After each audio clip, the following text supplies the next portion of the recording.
ఎందుకు కృంగియున్నావు? యెహోవా యందే నమ్మిక నిరీక్షణ యుంచుము నీవు. ఆ ప్రాణమా నాలో నీవు ఎందుకు కృంగియున్నావు? ఈతి బాధల్ కఠిన శ్రమలే అవమానములే కలిగిన వేళన్ నీ కొరకై బలి అయిన యేసుని సిలువన్ గురించి నీవు తలపోయుమా. అల్పకాల శ్రమల పిదప మహిమాతో నిన్ను అల్పకాల శ్రమల పిదప మహిమాతో నింపు ప్రభు. నా ప్రాణమా నా ప్రాణమా నాలో నీవు ఎందుకు కృంగియున్నావు? ఆప్తులంతా నిన్ను వీడినను శత్రువులే చెలరేగి లేచిన వేళ తల్లి అయినా మరచు నేను నిన్ను మరువాననినా.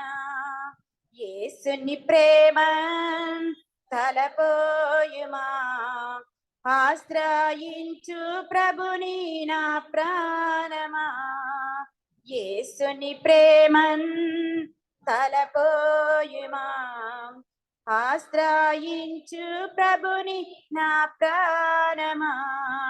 నా ప్రాణమా నాలో నీవు ఎందుకు కృంగియున్నావు?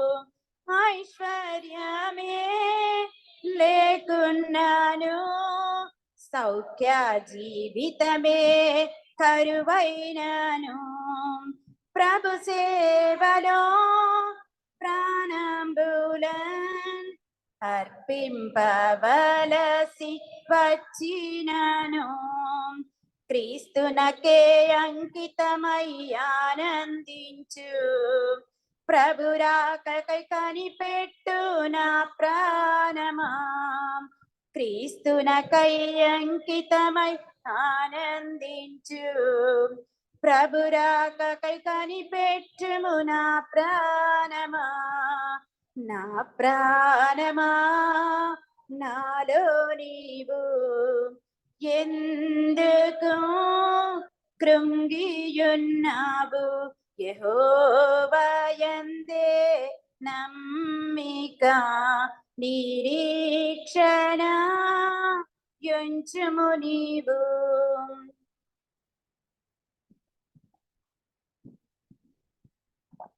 మన మధ్యలో ఉన్న గోల్డీ మనకు వాక్యం బోధిస్తారు. ఇప్పుడు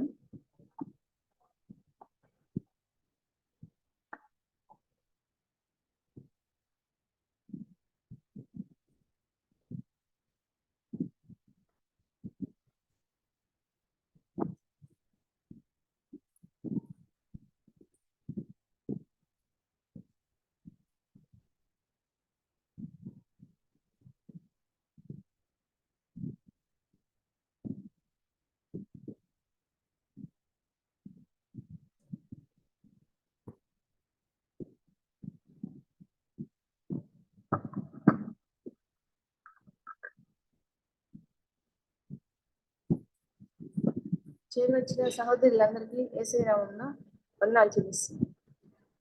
సాయంకాల సమయంలో ఈ అవకాశాన్ని ఇచ్చిన స్త్రీలైన ఆంటీ, పెద్దలైన ఆంటీ వాళ్ళకి అందరికీ యేసయ్య నామమున వందనాలు చూపిస్తున్నాను. వాక్యాన్ని ధ్యానించుకుందాం. మొదటగా పరిశుద్ధ గ్రంథంలో మనకు ఎంతమందో స్త్రీలు మాదిరికరంగా ఉన్నారు. అయితే ఎంతో మంది ఆదర్శవంతమైన స్త్రీలు, ఇంతమంది స్త్రీలు ఉన్నా కూడా వాళ్ళందరిలో కంటే ఇద్దరు స్త్రీలను గురించి దేవుడు పరిశుద్ధ గ్రంథంలో రాయించి పెట్టాడు. వాళ్ళలో ఇద్దరు, మొదట ఋతు గ్రంథము, రెండవది ఎస్తేరు గ్రంథం. అయితే దేవుడు ఈ ఇద్దరు స్త్రీల గురించి పరిశుద్ధ గ్రంథంలో రాయించి పెట్టాడంటే వాళ్ళిద్దరు ఎంతో దేవుని పట్ల దేవుని మాట వింటూ దేవుని అనుసరిస్తూ ఎంతో మంచి జీవితాన్ని వాళ్ళు కలిగి ఉన్నారు అని మనం చూసుకుంటూ ఉన్నాము. సామెతల గ్రంథంలో 11వ అధ్యాయం 16వ వచనంలో నెనరు గల స్త్రీ ఘనత నొందును అని ఒక వాక్యం ఉంటుంది.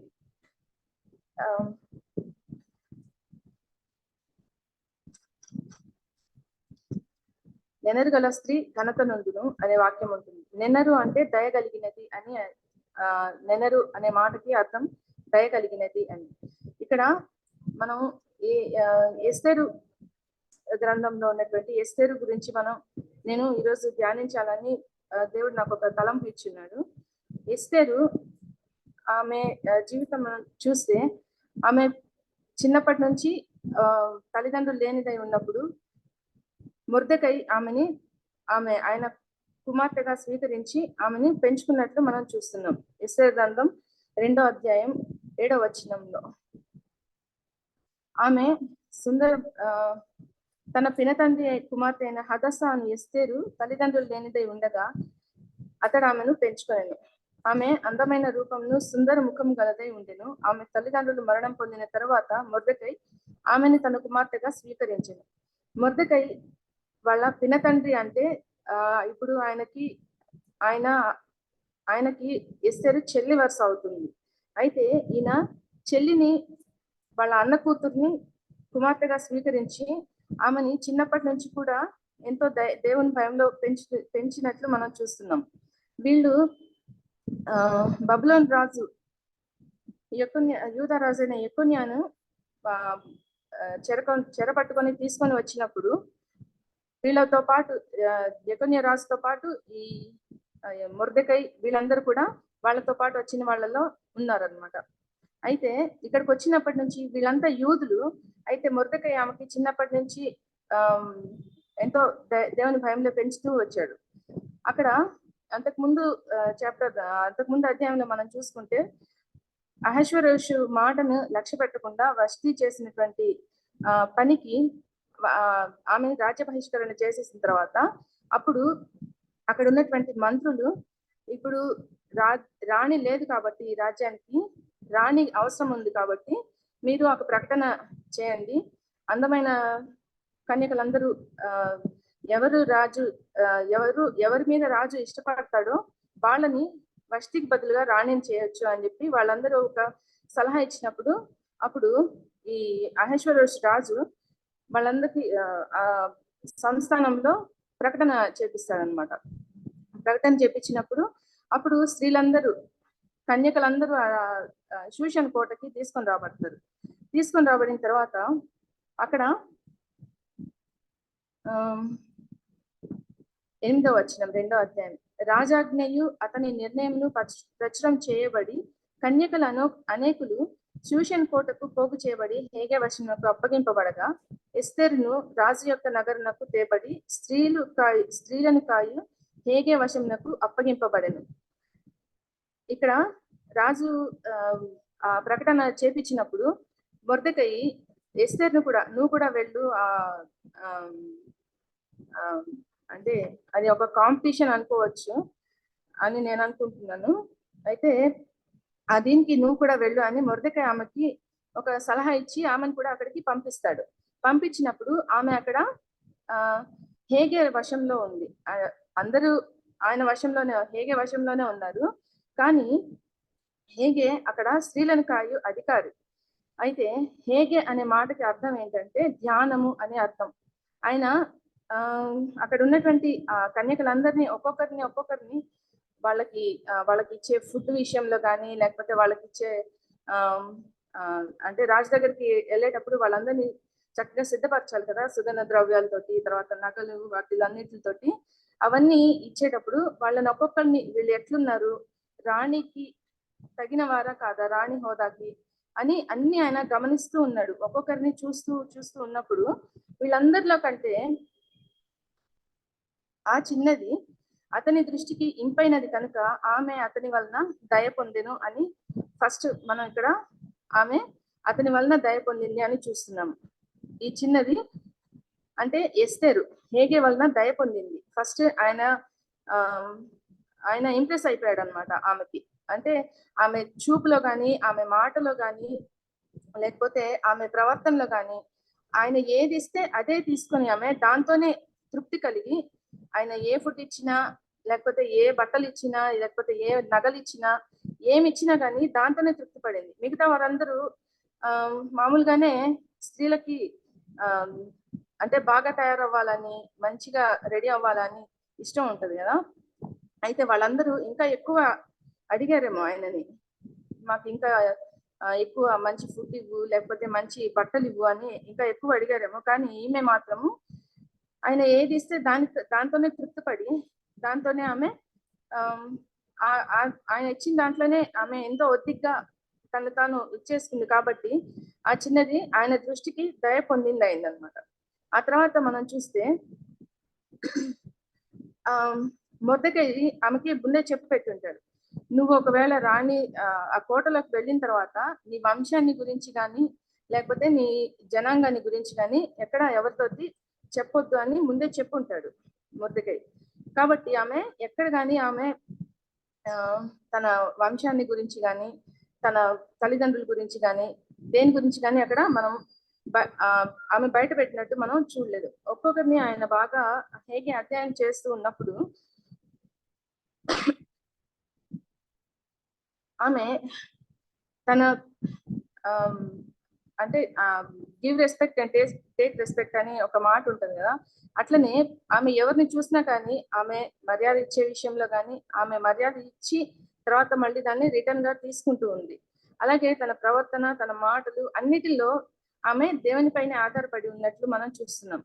ఇక్కడ వాళ్ళు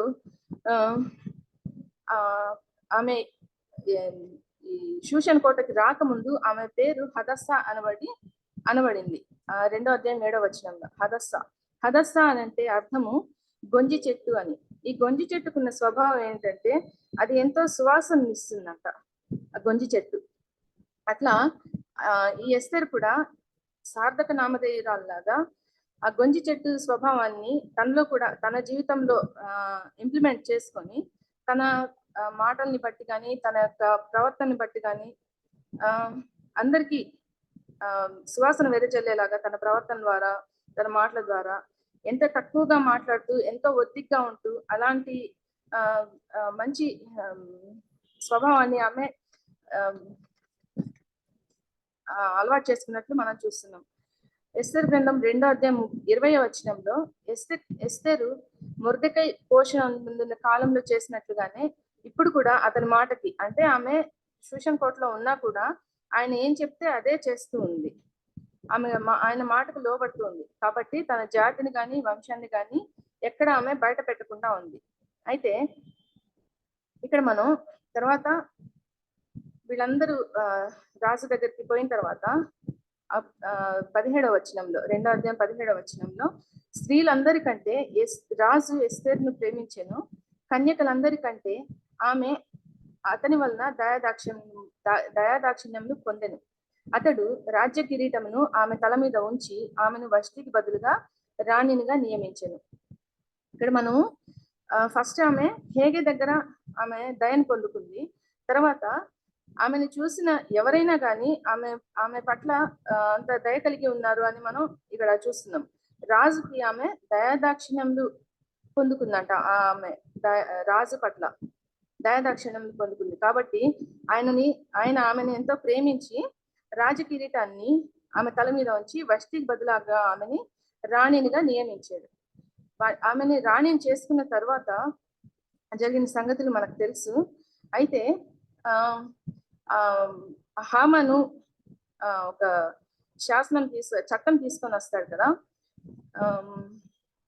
యూదులందరినీ ఒక్కరోజే హతమార్చాలి, ఒక్కరోజే సంహరించాలి అని చెప్పేసి రాజుకి వాళ్ళని గురించి, ఎందుకు అనంటే మొర్దెకై హామానుకి మొక్కలేదు కాబట్టి, నమస్కరించలేదు కాబట్టి హామానుకి మొర్దెకై మీద ఎంతో పగ పెంచుకొని ఆయన వంశాన్ని మొత్తం యూదులందరినీ ఎక్కడెక్కడ ఉన్న ప్రాంతాల్లో ఉన్నటువంటి యూదులందరినీ ఒక్కరోజే సంహరించాలి అని చెప్పేసి రాజైన అహష్వేరోషుకి మొర్దెకై మీద తర్వాత యూదులందరి మీద వీళ్ళ జాతి మాత్రమే ఎంతో ప్రత్యేకంగా ఉంది, ఎవరి మాట వినకుండా మీ ఆజ్ఞల్ని సరిగా రాజు యొక్క ఆజ్ఞలు గైకొనే వాళ్ళు కాదు అని చెప్తూ వాళ్ళ మీద వాళ్ళ మీద ఉన్నవి లేనివన్నీ చెప్పేసి, అయితే మీరు ఒక చట్టాన్ని తీసుకొని రావాలి రాజా, మీ ఖజానాలో నుంచి 20,000 మణుగుల వెండిని రాజు యొక్క ఖజానాలో నుంచి తూచి అప్పగించి వాళ్ళనందరినీ ఒక్కరోజే సంహరించాలి అని చెప్పేసి మీరు ఒక చట్టం తీసుకొని రావాలి అని చెప్పి రాజుకు చెప్పినప్పుడు రాజు సరే నీకేది ఇష్టం వస్తే అదే చెయ్యి అని చెప్పి ఆయన రాజు ఉంగరాన్ని తీసి హామాన్కి ఇస్తాడు. హామాను ఆ రాజు ఉంగరంతో ముద్రించబడిన ఏదైనా కానీ ఇంకా దాన్ని మార్చడానికి ఆ శాసనాన్ని కానీ లేకపోతే ఆ ఆజ్ఞను కానీ మార్చడానికి ఉండదు కాబట్టి హామాను ఏం చేస్తాడు, ఆ ఉంగరంతో ముద్రించేసి శాసనాలన్నీ ఆయన పరిపాలిస్తున్నటువంటి ఆ 127 సంస్థానాలన్నిటిలో ఉన్నటువంటి అధికారుల దగ్గరికి ఆ శాసనాన్ని పంపించేసి తాకీదుల్ని ఫలానా రోజు వీళ్ళందరూ ఒక్కరోజే చిన్నలు కానీ పెద్దలు కానీ ఎవరు ఒక్కళ్ళు కూడా మిగలకుండా అందరూ సంహరింపబడాలి అని చెప్పి పంపించేస్తాడు. పంపించేసిన తర్వాత అప్పుడు ఈ విషయాలన్నీ కోటలో ఉన్నటువంటి ఎస్తేర్కి తెలియకుండా ఉంటాయి అన్నమాట. అంటే వాళ్ళు ఆమెని చాలా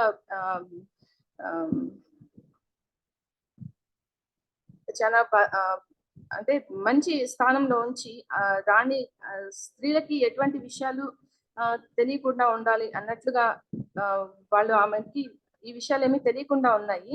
అయితే మొర్దెకయి జరిగిందంతా విని ఈ షూషన్లో ఈ హామాను చేసినటువంటి శాసనము, దానికి రాజు అంగీకారం తెలిపిన విషయం, ఇవన్నీ మొర్దెకై విని బూడిద పోసుకొని గోనెపట్ట కట్టుకొని రాజు గుమ్మం ముందుకు వెళ్ళిపోయి అక్కడ నిలబడి అక్కడ కూర్చొని ఉన్నాడు. అక్కడ ఎవరు కూడా రాజు గుమ్మం ఎదుట బూడిద పోసుకొని గోనెపట్ట కట్టుకొని ఉండకూడదు అని ఒక శాసనం ఉంది, రాజాజ్ఞ మరియు శాసనం ఉంది. అయితే అది దేనికి భయపడకుండా ఆ మొర్దెకయి వెళ్ళిపోయి అక్కడ రాజు గుమ్మం ముందు పోయి అలా ఉండిపోయినప్పుడు అక్కడ పోయి ఎస్తేరు అని తన్ను కనిపెట్టి ఉండటకు రాజు నియమించిన షండుల్లో హతాకు అని ఒకరిని పిలిచి అది ఏమైనది ఎందుకైనది తెలుసుకున్నట్టయితే మొర్దెకై వద్దకు వెళ్ళమని ఆజ్ఞ ఇచ్చింది. ఈ మొర్దెకై ఇక్కడ వచ్చి గోనెపట్ట కట్టుకొని రాజు గుమ్మం ఎదుట ఉన్నాడు అని పనోళ్ళ ద్వారా లేకపోతే అక్కడ ఉన్నటువంటి షండుల ద్వారా ఎస్తేరు తెలుసుకొని హతాకు అనే ఒక షంటుడిని అక్కడికి పంపించింది. ఎందుకు నువ్వు ఇక్కడికి వచ్చి ఇట్లాగా ఉన్నావు, ఇక్కడ ఈ విధంగా అంటే బూడిద పోసుకొని పట్టణం మధ్యలో రాజు గుమ్మం ఎదుట ఉండకూడదు కదా, అట్లా ఉన్న వాళ్ళని రాజు చంపేస్తానని తెలుసు కదా అని చెప్పినప్పుడు ఆయన అవంతా వాటి గురించి నాకేమి చింత లేదు, నా ప్రాణం పోయినా పర్వాలేదు అనుకున్నాడేమో. అయితే ఎస్తేర్కి ఒక విషయం తెలపాలి అని చెప్పి హతాకుకి ఈ హామాను చేసిన దాన్ని అంతటిని హామాను 20,000 మణుగుల వెండి రాజు ఖజానా నుంచి తీసి రాజు ముద్ర చేత ముద్రింపబడినటువంటి ఆజ్ఞ ప్రతి శాసనం వాటన్నిటిని ఇచ్చి ఎస్తేర్కు చూపించు, దీన్ని తీసుకొని పోయి అని చెప్పి హతాకు చెప్పినప్పుడు ఆమె హతాకు తీసుకొని పోయి ఎస్తేర్కి చూపించిన తర్వాత ఆమె అయితే నేను ఇప్పుడు ఏం చేయమంటావు అన్నయ్య, నేనైతే ఇప్పుడు ఆయన దగ్గరికి వెళ్ళలేను, ఇప్పటికి 30 రోజుల నుంచి నేను అంటే ఆయన నన్ను పిలవలేదు రాజు దీంట్లోకి, నేను ఇప్పుడు ఏం చేయాలి, నేనేం చేయలేను అని ఆమె ఒకవేళ రాజు పిలవకుండా పోయినట్లయితే రాజు ఆజ్ఞ ఇయ్యకుండా ఎవరైనా రాజు మందిరంలో కనిపించినట్లయితే రాజు దండం ఎవరు తట్టు చూపిస్తాడో వాళ్ళు తప్ప మిగతా వాళ్ళందరూ చనిపోతారు. కాబట్టి నేను ఇప్పుడు వెళ్ళలేను అని ఆమె మొర్దెకైకి మళ్ళీ హతాక్ తోటి మళ్ళీ మెసేజ్ పంపిస్తుంది వెనక్కి. పంపించినప్పుడు అప్పుడు మొర్దెకై ఏమంటాడు, ఒకవేళ రాజనగరులో ఉన్నంత మాత్రం చేత యూదులందరికంటే నీవు తప్పించుకొందునని నీ మనసులో తలంచుకొనవద్దు. అప్పుడు మొర్దెకై ఇట్లా చెప్తున్నాడు కదా, రాజనగర్లో ఉన్నంత మాత్రం చేత యూదులందరికంటే నీవు తప్పించుకుందు అని నీ మనసులో అనుకోవద్దు. కాబట్టి ఆయన ఫస్ట్ నుంచి చెప్తున్నది ఏంటి, నువ్వు యూదురాలు అని, లేకపోతే నీ సంతతిని గురించి, లేకపోతే నీ జనాంగాన్ని గురించి ఎక్కడ బయట పెట్టొద్దు అని చెప్పిన హామాను ఇప్పుడు అయితే నువ్వు ఇప్పుడు రాణి స్టేజ్ లో ఉన్నావు కాబట్టి నువ్వు ఇట్లా ఆలోచిస్తున్నావేమో, కానీ ఈ సమయం కోసమే దేవుడు నిన్ను అక్కడికి రాణి స్టేజ్ లోకి తీసుకుని వెళ్ళాడేమో, ఒకసారి ఆలోచించుకో అని చెప్తున్నాడు. నీవు ఈ సమయం అందు ఏమీ మాట్లాడక మౌనంగా ఉంటే, ఒకవేళ నువ్వు ఏమీ మాట్లాడకుండా యూదులకి ఎటువంటి సహాయం చేయకపోతే యూదులకు విడుదల నీ దగ్గర నుంచి కాక మరొక దిక్కు నుంచి వచ్చును, కానీ నీవు నీ తండ్రి ఇంటి వారును నశిస్తారు అని మొర్దెకై ఆమెని హెచ్చరిస్తూ ఉన్నాడు. ఫస్ట్ అంతా ఏమో నువ్వు చెప్పొద్దు అని చెప్పిన ఆయన ఇప్పుడు యూదులందరికీ నువ్వే ఇప్పుడు దిక్కు, వాళ్ళ ప్రాణాలందరినీ కాపాడే దానివిగా ఉన్నావు నువ్వు, కాబట్టి నువ్వు వాళ్ళ ప్రాణాలని కాపాడాల్సిన బాధ్యత నీది అని ఆమె బాధ్యతని అక్కడ గుర్తు చేస్తూ ఆమెని హెచ్చరిస్తున్నట్లుగా మనం చూస్తున్నాం.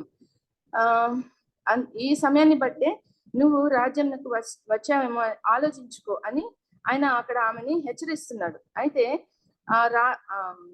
మొర్దెకై చేస్తున్నటువంటి హెచ్చరికని ఎస్తేరు వినడం మాత్రమే కాకుండా ఆమె దాన్ని సరే అయితే నేను రాజు దగ్గరికి వెళ్తాను, ఒకవేళ అది రాజు ఆజ్ఞకి వ్యతిరేకమైనా కూడా నేను రాజు దగ్గరికి వెళ్తాను, వెళ్ళి నేను ఆయనతోటి మాట్లాడతాను.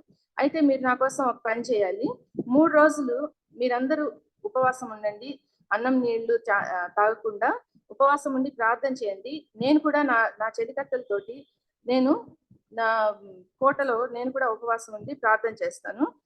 కాబట్టి ఆ తర్వాత ఆ 3 రోజులు ప్రార్థన చేసి అయిపోయిన తర్వాత ఉపవాస ప్రార్థన తర్వాత నేను రాజు దగ్గరికి వెళ్తాను. అది ఒకవేళ రాజుకు అయినా కూడా వెళ్తాను, కానీ నేను నశిస్తాను, కానీ నా జనాంగాన్ని రక్షించుకుంటాను అని ఆమె ఒక మాట మొర్దెకైతో చెప్పి పంపిస్తుంది అనమాట. అటువలనే మొర్దెకై బయలుదేరి ఎస్తేరు ఆజ్ఞాపించిన అంతటి ప్రకారము చేశాడు. వీళ్ళు ఎస్తేరు చెప్పిన మాట ప్రకారం వాళ్ళు 3 రోజులు ఉపవాసం ఉండి ప్రార్థన చేశారు. ఎస్తేరు కోటలో నుంచి తన పనికత్తలతోటి అందరితోటి ఆమె ఉపవాసం ఉంది. తర్వాత మొర్దెకై వాళ్ళ యూదులందరూ కలిసి వాళ్ళు కూడా 3 రోజులు ఉపవాసం ఉండి ప్రార్థన చేశారు. ప్రార్థన చేసిన తర్వాత ఎస్తేరు మళ్ళీ ఆయన దగ్గరికి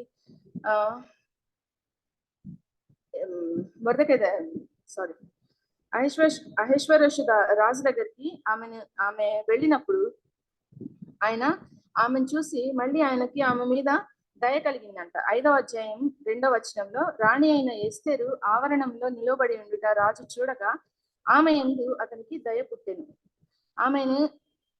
ఆమె ఎటువంటి సిచ్యువేషన్ లో ఉందో ఏమో మరి మనకైతే అర్థమవుతుంది, కానీ రాజుకి ఈ విషయాలు ఏమీ తెలియవు కదా. అయితే ఆమెను చూడగానే ఆమె మీద ఆయనకి ఎస్తేరు మీద దయ పుట్టింది అని మనం చూస్తున్నాం. అయితే ఎస్తేరు పోయి హామాన్ గురించి అక్కడ జరిగినటువంటి ఆ విందు ఇవంతా మనకు తెలుసు. అయితే అక్కడ నేను నశిస్తాను, కానీ నా జనాంగాన్ని రక్షించుకుంటాను అని ఆమె ఒక మంచి మాటను చెప్పి ఆమె రాజు దగ్గరికి వెళ్ళిపోయింది. ఒకవేళ రాజు ఆమెని అంటే నేను పిలవక ముందే నువ్వెందుకు వచ్చావు, నేను పిలవకుండా నా ఆజ్ఞ లేకుండా నువ్వెందుకు రాజగృహంలో అడుగు పెట్టావు అని చెప్పి ఒకవేళ రాజు ఆమెని చూసి కోపంతో ఆమెని చంపేసే ఇది ఉంది. కానీ ఎస్తేరు దాని ఏది లెక్క చేయకుండా నేను పోయాను, కానీ నేను నా జనాంగాన్ని రక్షించుకుంటాను, అని చెప్పేసి ఆమె రాజు దగ్గరికి వెళ్ళింది. తర్వాత ఈ హామాను చేసినటువంటి కుట్ర అంతా రాజు దగ్గర చెప్పి యూదులందరి ప్రాణాలని ఆమె రక్షించుకుంది. ఇక్కడ మనము వీళ్ళు ఇద్దరు మొర్దెకయి ఎస్తేరు ఇద్దరు అన్నా చెల్లెళ్ళు అయినా కానీ ఆమెను ఆయన తన బిడ్డలాగా పెంచుకున్నాడు. మొర్దెకై పెంచుకొని ఆమెను చిన్నప్పటి నుంచి కూడా దేవుని భయంలో పెంచాడు. తర్వాత వినయ విధేయతల్లో ఆమెకి ఎంతో నేర్పించాడు. ఇట్లాగా ఉన్నారు ఈ అన్నా చెల్లెలు. అయితే ఇంకొక అన్నా చెల్లెలను మనం చూసినట్లయితే దావీదు చిన్నప్పటి నుంచి ఎంతో దేవుని భయంలో ఉన్నాడు. చిన్నప్పుడే తన గొర్రెల కోసము సింహాన్ని ఎలుగుబంటిని చీల్చిన దావీదు ఆ తర్వాత ఎంతో బలవంతుడైనటువంటి ఫిలిష్తీయుడైనటువంటి గొల్యాతును ఒక్క రాయితోటి హతమార్చిన దావీదు తర్వాత కాలంలో మహారాజుని దావీదు తన పిల్లల విషయంలో ఆయన మరి తన పిల్లలే పాపం చేస్తారు అని అనుకుని ఉండడు కదా. అయితే అమ్నోను తన జ్యేష్ఠ కుమారుడు, దావీదుకి జ్యేష్ఠ కుమారుడు కదా అమ్నోను. మొదటి దినవృత్తాంతంలో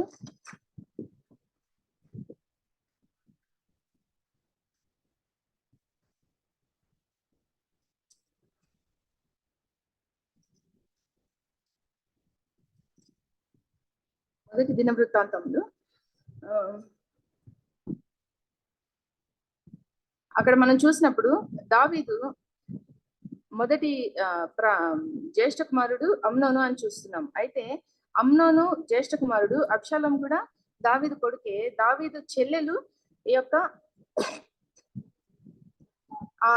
తామారు. అయితే ఈ తామారుని ఆయన అన్న దీంట్లో ఉండి కూడా తామారుని మోహించి ఆమెను చెరిచేసి ఆమెను ఒక ఆమె జీవితాన్ని పాడు చేశాడు. అమ్నోను ఆమె జీవితాన్ని పాడు చేసి దావీదుకు ఎంతో తలవంపులు తీసుకొని వచ్చాడు.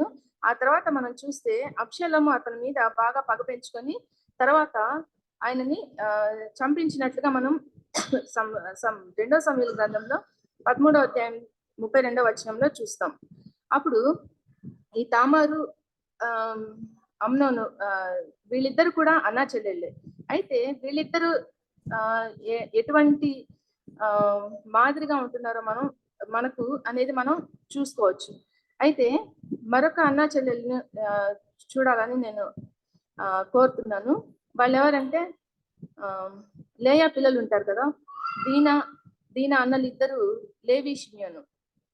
ఇక్కడ దీనా కూడా షెకెము ప్రాంతాన్ని చూడటానికని వెళ్ళింది. అయితే ఆమె చిన్నప్పటి నుంచి కూడా యాకోబు, ఆయన తండ్రి ఇస్సాకు, ఆయన తండ్రి అబ్రహాము, వాళ్ళందరూ ముగ్గురు కూడా తాతలు తండ్రులు అందరూ ఎంతో దైవ భయంలో దేవుని మాట ప్రకారం వెళ్ళే వాళ్ళు అయినా కూడా ఆ దీనా పాపంలో పడిపోయింది. ఆ లోకాశలకి ఆకర్షితురాలైపోయి ఆమె ఆ ప్రాంతాన్ని చూడటానికి వెళ్ళి అక్కడ ఆ షెకెము ఆమెని పాడు చేసినట్లు చూస్తాం. ఆ తర్వాత వీళ్ళు వాళ్ళ అన్నలిద్దరు లేవి షిమ్యోను వాళ్ళిద్దరు చెప్తారు కదా, మీరు సున్నతి లేని వాళ్ళు, మేము మిమ్మల్ని చేసుకోము, మీరు మాకొద్దు, మా పిల్లల్ని మీకు ఇయ్యము అని చెప్పినప్పుడు వాళ్ళు లేదు మేమందరం సున్నతి చేసుకుంటాము అని ఆ ఊర్లో ఉన్నటువంటి షెకెం ప్రాంతంలో ఉన్నటువంటి మగవాళ్ళందరూ ఒకరోజే సున్నతి చేసుకుంటారు. ఈ లేవి షిమ్యోను పోయి వాళ్ళు అట్లాంటి స్థితిలో ఉన్నప్పుడు ఒక్క మగవాళ్ళు లేకుండా అందరినీ అక్కడ చంపేసినట్లు మనం చూస్తున్నాం. ఈ దీనా ఎట్లా ఉందంటే వాళ్ళ అన్నలిద్దరిని హంతకుల్ని చేసేసింది కదా, వాళ్ళ అన్నలిద్దరిని హంతకుల్ని చేసేసింది, తల్లిదండ్రులకి తలవంపులు తీసుకొని వచ్చింది. అయితే వీళ్ళలో మనకి మాదిరిగా ఉన్నటువంటి బిడ్డ ఎవరో మనం చూసుకోవచ్చు. ఎస్తేరు అన్ని విషయాల్లో దేవునికి భయపడింది.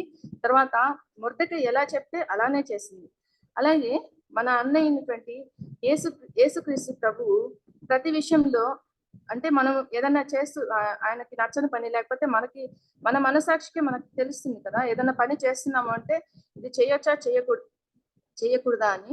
కానీ ఒక్కొక్కసారి మనము దాన్ని చేసేస్తూ ఉంటాం. అప్పుడు దేవుడు మనల్ని హెచ్చరిస్తాడు, ఇది చేయకూడదు, ఇది చేయొచ్చు, ఇది చేయకూడదు అని హెచ్చరించినప్పుడు ఒక్కోసారి ఆయన మన మనసాక్షి ద్వారా హెచ్చరిస్తాడు. ఒక్కోసారి చాలా సార్లు తల్లిదండ్రుల ద్వారా, లేకపోతే అన్నయ్య ద్వారా, లేకపోతే ఫ్రెండ్స్ ద్వారా, ఇట్లా ఎవరో ఒకరి ద్వారా హెచ్చరిస్తాడు. అయితే ఇక్కడ ఎస్తేరు మొర్దెకై హెచ్చరికను వినింది. ఆమె తన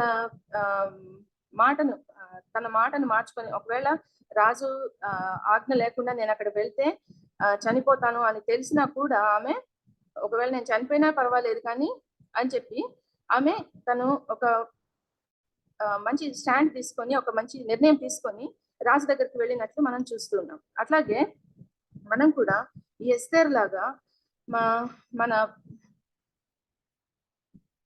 మనకి ఇచ్చినటువంటి ప్రతి హెచ్చరికని మనం తీసుకోవాలి, యాక్సెప్ట్ చేయాలి. ఆ హెచ్చరికల నుంచి మనల్ని మనం ఎలాగ దిద్దుకోవాలనో, మనల్ని నడిపించమని దేవుని దగ్గర మనం అడిగినట్లయితే ఆయన మనకి సహాయం చేసి, ఆయన మనల్ని నడిపించి ప్రతి తప్పు నుంచి, లేకపోతే ప్రతి పాపం నుంచి మనల్ని బయటికి తీసుకొని వచ్చి మనల్ని నడిపించి సహాయం చేస్తాడు. అట్లాగూ ఈ ముగ్గురు స్త్రీలలో ఎస్తేరును మనం ఒక మంచి మాదిరికరమైనటువంటి స్త్రీగా మనం చూసుకున్నాం. కానీ ఎస్తేరు లాగా మనం మన తల్లిదండ్రుల మాట కానీ, లేకపోతే మన అన్న చెల్లెలు, అన్నయ్యలు, అక్కలు చెప్పిన మాట, వాళ్ళు చెప్పే హెచ్చరికలను వింటున్నామా? విని వాటి ప్రకారం మనం మనల్ని మనం దిద్దుకుంటున్నామా? ఒకవేళ మనం తప్పుదారిలో నడుస్తున్నట్లయితే అని మనల్ని మనం సెల్ఫ్ చెక్ చేసుకుంటే మనం దేవుని సన్నిధిలో ముందుకి వెళ్ళగలుగుతాము. అట్లాగా ఒకవేళ ఎస్తేరు మొర్దెకై మాట వినకుండా ఉంటే, ఈరోజు మనమంతా ఎస్తేరుని గురించి ఇక్కడ ధ్యానించే వాళ్ళం కాదు. ఎస్తేరు గ్రంథాన్ని పరిశుద్ధ గ్రంథంలో దేవుడు రాయించి పెట్టేవాడు కాదు. కాబట్టి దేవుడు ఆమెని ఒక మంచి మాదిరిగా, ఒక మంచి ఆదర్శవంతమైనటువంటి స్త్రీగా ఉంచి మనకందరికి ఎంతో మంచి పాఠం నేర్పించే దానిలాగా ఆయన ఎస్తేర్ని మనకి ఉంచి, ఈరోజు ఎస్తేర్ ద్వారా మనం ఒక మంచి లెసన్ నేర్చుకోవడానికి దేవుడు చూపిన కృపకై దేవునికి వందనాలు, స్తోత్రాలు చెల్లించుకుంటున్నాము. ఒక చిన్న పాఠం.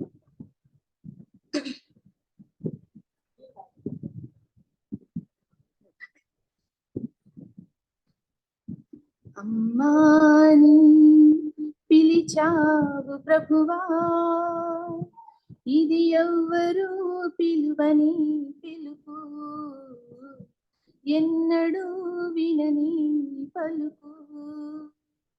అమ్మాని పిలిచావు ప్రభువా, ఇది ఎవ్వరు పిలువని పిలుపు, ఎన్నడూ వినని పలుకు.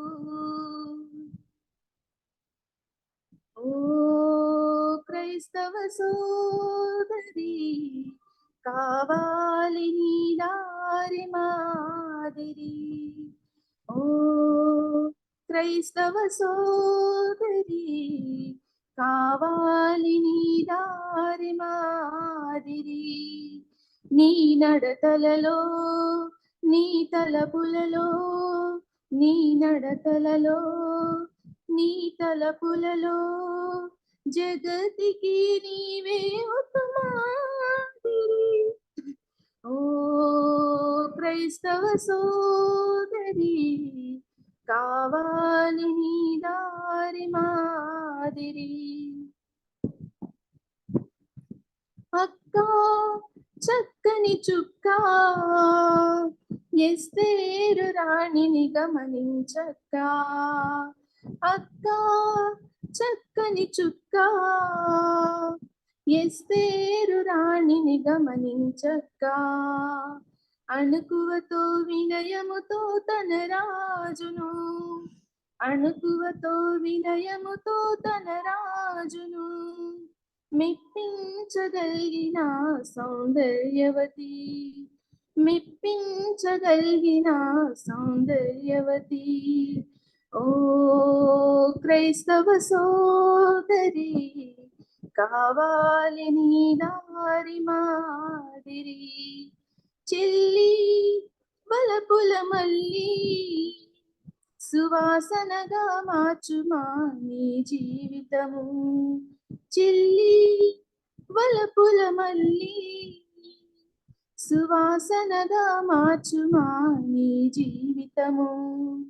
అనుకు ప్రభు యేసు సన్నిధిలో పరిమళాలను, ప్రభు యేసు సన్నిధిలో పరిమళాలను వెదజల్లునట్లు నీ యౌవన ప్రాయం, వెదజల్లునట్లు నీ యౌవన ప్రాయం. ఓ క్రైస్తవ సోదరి, కావాలి నీ దారి మాదిరి. అమ్మా అనురాగపు పట్టుకొమ్మా, కాయలు బరువని విదల్చకమ్మా. అమ్మా అనురాగపు పట్టుకొమ్మా, కాయలు బరువని విదల్చకమ్మా. పిల్లలను ప్రభు బాటలు నడుపమ్మా, పిల్లలను ప్రభు బాటలు నడుపమ్మా. ఆ బాటలో నీవు నడువమ్మా, ఆ బాటలో నీవు నడువమ్మా. ఓ క్రైస్తవ సోదరి, కావాలి నీ దారి మాదిరి. ఇట్లాగా ఎస్తేర్ లాగా మనం మాదిరికరమైనటువంటి జీవితం జీవించాలి అంటే ఆమెలాగా మనలో ఉండాల్సిన లక్షణాలు అణుకువ, వినయము. ఆ రెండింటిని మన జీవితంలో దేవుడు అనుగ్రహించి మనము అణుకువ, వినయంతో పాటు పిల్లల్ని, లేకపోతే మన ఇంట్లో మన భర్తల్ని కానీ, మన చెల్లెలు తమ్ముళ్ళని కానీ, ఎవరినైనా కానీ వాళ్ళు తప్పు మార్గంలో నడుస్తున్నప్పుడు వాళ్ళని హెచ్చరించే స్థితిలో మనం ఉన్నప్పుడు వారిని తప్పకుండా హెచ్చరించాలి. వాళ్ళని దిద్ది తిరిగి దేవుని వైపు వాళ్ళని తీసుకొని వచ్చి దేవునిలో నడిపించాలి. అలాగూ మనం నడిపించబడాలని దేవుని ప్రార్థిస్తూ ఇచ్చిన అవకాశాన్ని బట్టి వందనాలు చెల్లించుకుంటాం సార్.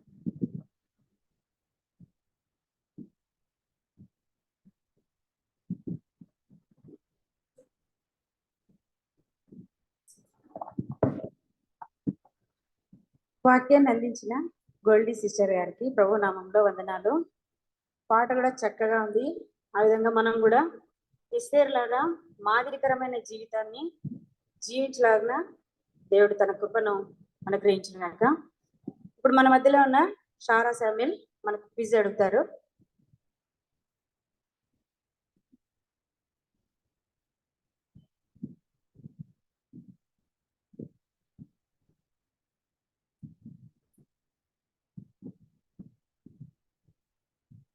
ప్రభు స్తోత్రం.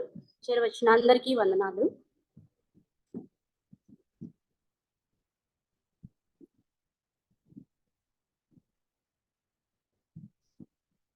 మొదటి ప్రశ్న, బైబిల్ మొత్తంలో సేమ్ టు సేమ్ ఉన్న అధ్యాయాలు ఏవి, ఏ గ్రంథాల్లో ఉన్నాయి?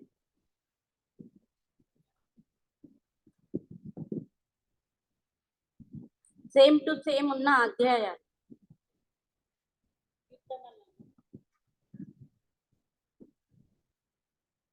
యెషయా గ్రంథము 37వ అధ్యాయము, మరలా 2వ రాజులు 19వ అధ్యాయం. సేమ్ టు సేమ్ ఉంటాయి. హిజ్కియా గారి గురించి ఉంటుంది.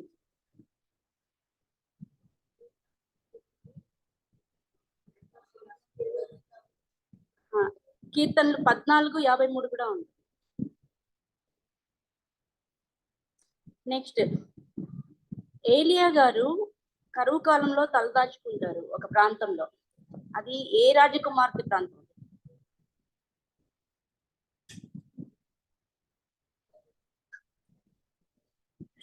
ఆంటీ గారు కాదు, ఇలా అయినంత లేదు.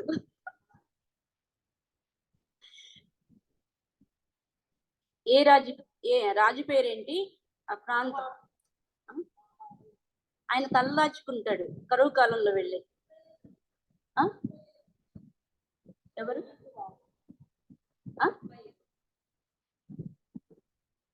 Sorry, correct. సీదోనీయుల రాజు. ఆమె సీదోనీయుల రాజకుమార్తె. ఎత్బయల్ వాళ్ళ నాన్న పేరు ఆయన. తర్వాత శపించబడిన ఎరికో పట్టణాన్ని మొట్టమొదటిగా కట్టినది ఎవరు? శపించబడిన ఎరికో పట్టణాన్ని మొట్టమొదటిగా కట్టినది ఎవరు?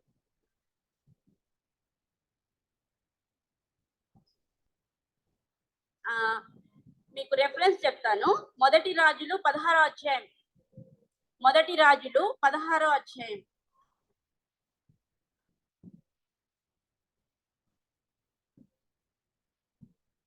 మొదటి రాజులు 16వ అధ్యాయం. శపించబడిన ఎరికో పట్టణాన్ని కట్టించినది ఎవరో దాంట్లో ఉంటుంది. కరెక్ట్. 16:34లో ఉంటుంది. నెక్స్ట్ క్వశ్చన్, తిరుగుబాటు చేయుట దేనితో సమానం? తిరుగుబాటు చేయుట దేనితో సమానం? కరెక్ట్. మొదటి సమూయేలు 15వ అధ్యాయం 23వ వచనం. అమాలేకీయుల రాజు ఎవరు? అమాలేకీయుల రాజు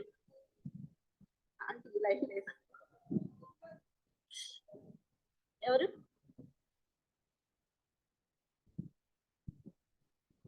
అగగు. అగగు.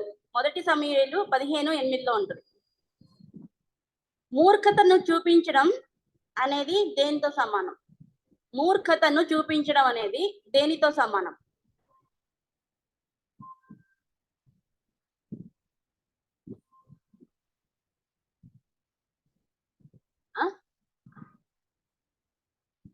కరెక్ట్ అండి. మొదటి సమూయేలు 15వ అధ్యాయం 23వ వచనం. నేను కుక్కనా అన్నది ఎవరు? చచ్చిన కుక్కను అన్నది ఎవరు?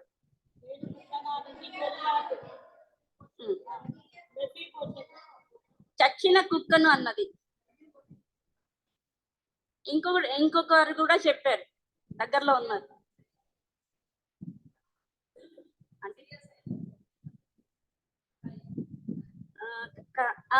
ఇంకొకరు కూడా దావీద్. సౌల్తో అంటే దావీద్. నెక్స్ట్ క్వశ్చన్, పరిశుద్ధాత్ముడు అన్న సంగతే వినలేదని ఎవరితో అన్నారు? పరిశుద్ధాత్ముడు అన్న సంగతి వినలేదని ఎవరితో అన్నారు?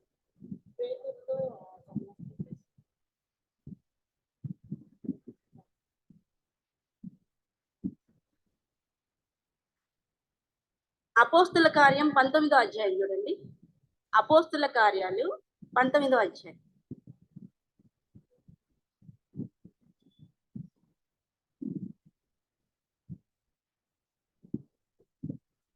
మొదటి నుంచి 7 వచనాల్లోనే కనిపిస్తుంది కాన్సెప్ట్.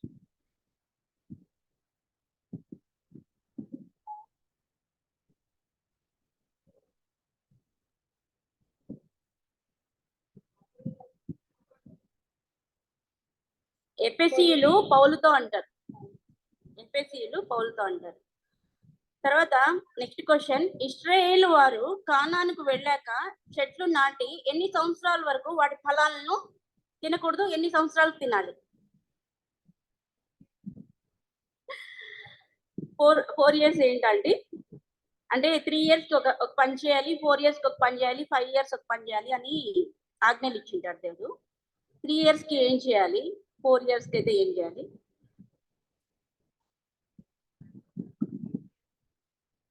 ఈ ఫస్ట్ లైన్ చెప్తే ఇంకా ఆన్సర్ 3rd year వరకు తినకూడదు, 4th year యెహోవాకి ఇవ్వాలి, 5th year నుంచి వాళ్ళు తినొచ్చు అన్నమాట.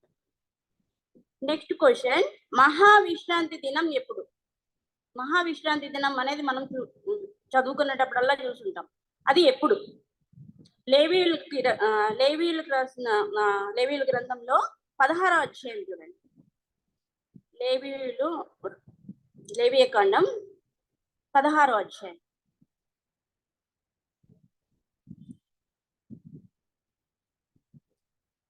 ఇరవై 29 తర్వాత నుంచి చూడండి. 29 నుంచి చూడండి. 16, 29 నుంచి.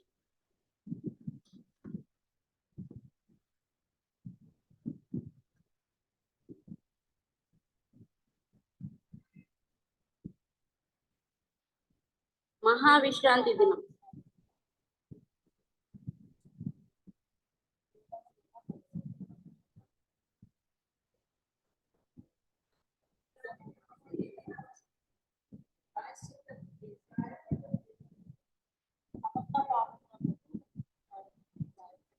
పదహారో అధ్యాయం 29 నుంచి 31లో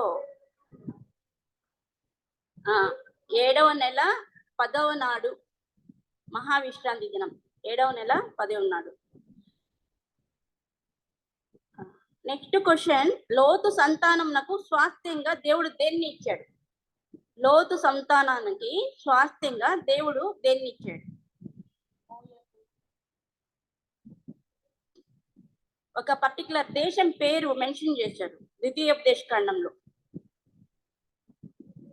2వ అధ్యాయం ద్వితీయోపదేశ కాండం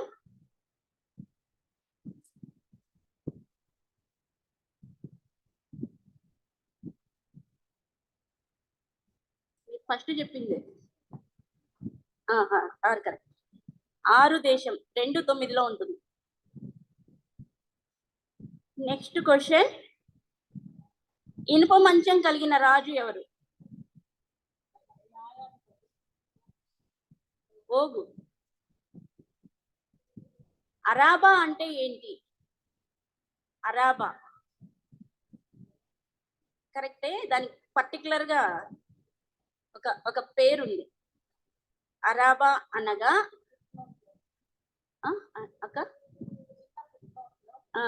మృత సముద్రం దగ్గరనున్న లోయ.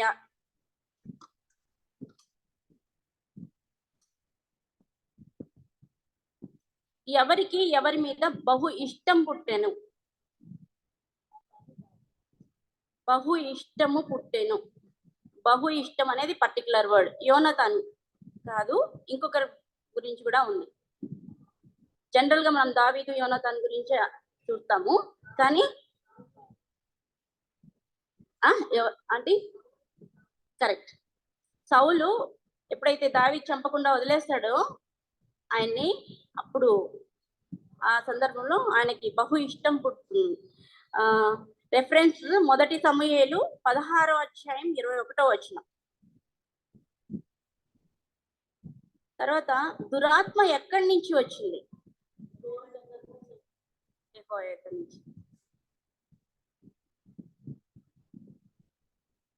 ఇశ్రాయేలీలు ఐగుప్తులో నివసించిన కాలం కరెక్ట్, అంటే కరెక్ట్ నంబర్ 400 కరెక్ట్, 430 సంవత్సరాలు.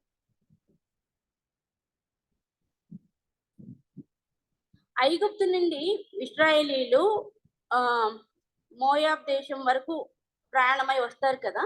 మధ్యలో ఎన్ని మజిలీలు ఉన్నాయి? ఐగుప్తు నుంచి మోయాబ్ వరకు ఎన్ని మజిలీలు, ఎక్కడెక్కడ స్టే చేశారు వాళ్ళు? Halt numbers. సంఖ్యాకాండము 33వ అధ్యాయము.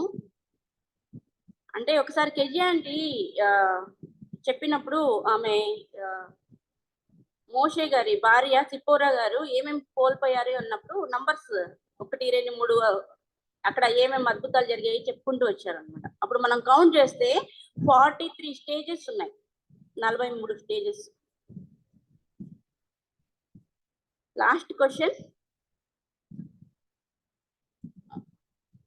హెర్మోను అనే పేరు మీరు వినే ఉంటారు. ఈ హెర్మోన్ ని షేనీరు, షిర్యోను అని 2 పేర్లతో పిలుస్తారు అనమాట. ఎవరు అలా పిలిచారు? షేనీర్ అని ఎవరన్నారు? షిర్యోను అని ఎవరన్నారు? ద్వితీయోపదేశ కాండం 3వ అధ్యాయం.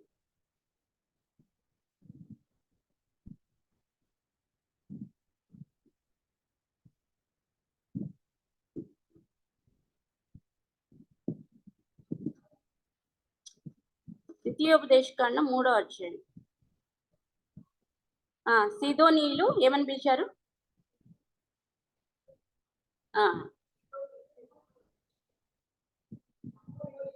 షేనీర్ అన్నారు. సరే, ఇంకొక question, total chapters in Bible. బైబిల్లో ఎన్ని చాప్టర్స్ ఉన్నాయి? ఓల్డ్ న్యూ టెస్ట్మెంట్స్ రెండు కలిపి 1189. దేవునికి స్తోత్రం. ఈ అవకాశం ఇచ్చిన పెద్దలందరికీ కృతజ్ఞతలు. చక్కగా క్విజ్ కండక్ట్ చేసిన షారా సామిల్కి దేవుని నామంలో వందనాలు.